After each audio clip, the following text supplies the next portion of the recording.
So RV Mattress by Brooklyn Bedding is a brand that everyone has probably heard of by now because you've likely seen it on your favorite RV channel. And it's not just because RV Mattress sponsors a lot of videos and sponsors a lot of content. People who you probably watch, you watch because they're credible, you watch because they're honest, and they talk to you about things that impress them. And for me, RV Mattress by Brooklyn Bedding has been one of the most impressive products I've reviewed, so much so that we got one for our home, but not just this room, we have one inside of our daughter's room as well. Let me lift up all the sheets on the bed that my wife made. Boom. This is the RV Mattress Aurora Luxe. This is their most plush with this cooling technology on top, which is absolutely insane. This stuff works so well that whenever my wife is taking the sheets off and she's changing them all, I hop on the bed and it's like this insane cooling sensation that this stuff provides you. And under these sheets and blankets is the mattress my daughter sleeps in every single night. And another Aurora Luxe RV mattress. So when it comes to being a YouTube content creator, I'm sure there are some folks out there who are just talking about stuff because they're being paid to do it. But what really impresses me, and hopefully it impresses you all as well, is that whenever you see RV Mattress by Brooklyn Bedding and you see a YouTuber creating content on it, they're genuinely happy with it. They genuinely love it. They're genuinely sharing a review of a product that likely has sponsored their video, but a good product that they're proud to be sponsored by because it does what they want it to do.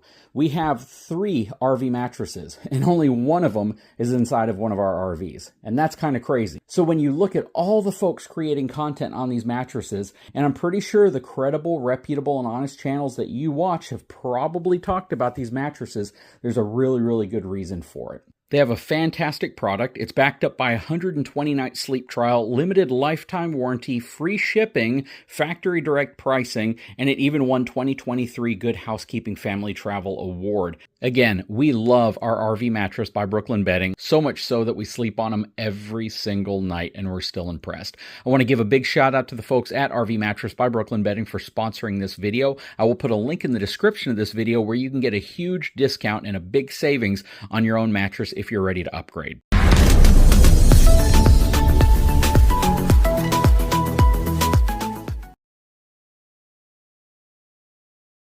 Okay, so I recently made a video where I was talking about my super compact micro dump trailer, and I was referencing a video that somebody else made talking about things that bothered them about the quality of their dump trailer that they owned. And I decided I needed to make this video more about RVs because I think this is a really important topic. And it's definitely one that I don't think gets talked about enough, even though it's a mentality thing. It's how you think about things. And I want you to think about this topic as you watch this video. So the main point of this topic is getting what you pay for. There's so many folks that buy RVs that feel that they're getting exactly what they paid for. They go into RVing understanding that if I want more luxury amenities, if I want more features, if I want more tech, I'm probably going to have to pay more for that unit.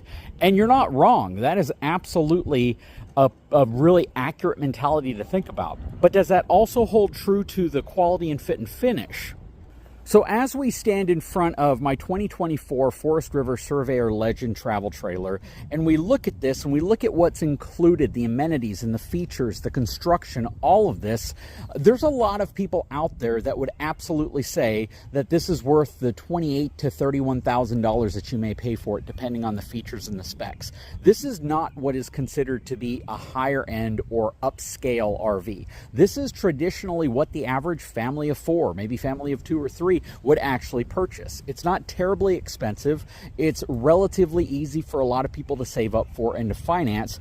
But would I ever put this in the category of quality from a build perspective, use of materials and amenities versus something like a Palomino Pause, which is going to be the same size, but about $100,000 more?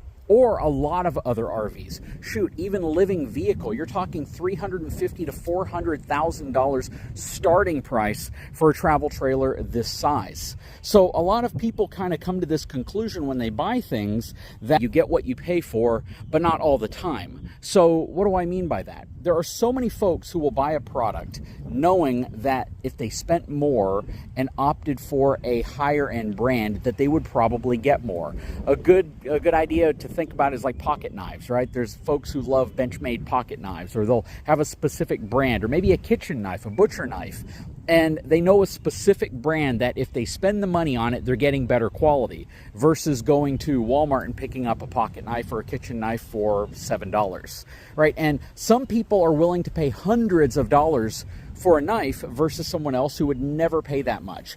This is where the perception starts to get skewed, though. If you are of the mindset that regardless of how much I pay for a product, if it's similar to another product in terms of characteristics and size, it should be just as reliable or built just as well. I don't share that mentality, and I think it's a dangerous mentality to have because it sets the wrong precedent for what experience you're likely to have with the product you purchase.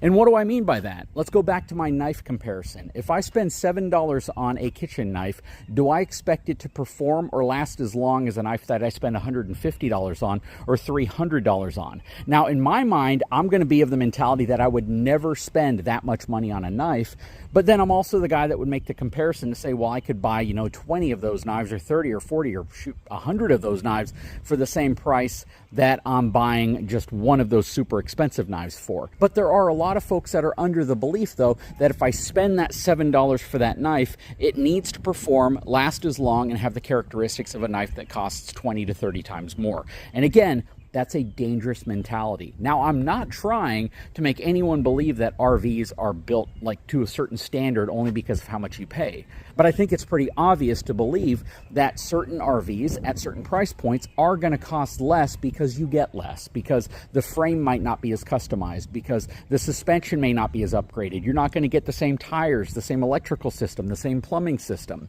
And the point I make here is that there's always folks who will point to brands of RVs saying, this is the brand you need to get. This is the brand you absolutely have to get. And then you ask, well, how much is that brand? And they're like, well, that brand's 5 times more expensive than the one you're looking at, but it's the one you need to get because they build their own frame, right? They don't outsource it. They do everything right from a plumbing and electrical perspective. They're not mass produced. They don't have to come up with techniques to roll these things one after another off of the assembly line because they're building at a much, much lower volume. Hence, they have a little bit more flexibility in terms of the time they spend doing things, and doing things perhaps what you would consider to be the right way. Now, I talk about this and I reference back to the video that I was talking about in the previous video. Basically, a guy who bought a dump trailer, and he was like, man, I know I saved a ton of money getting this. I saved thousands and thousands of dollars getting this trailer. But regardless of how much I spent on this trailer, it should be the same quality as if I paid 10 times more.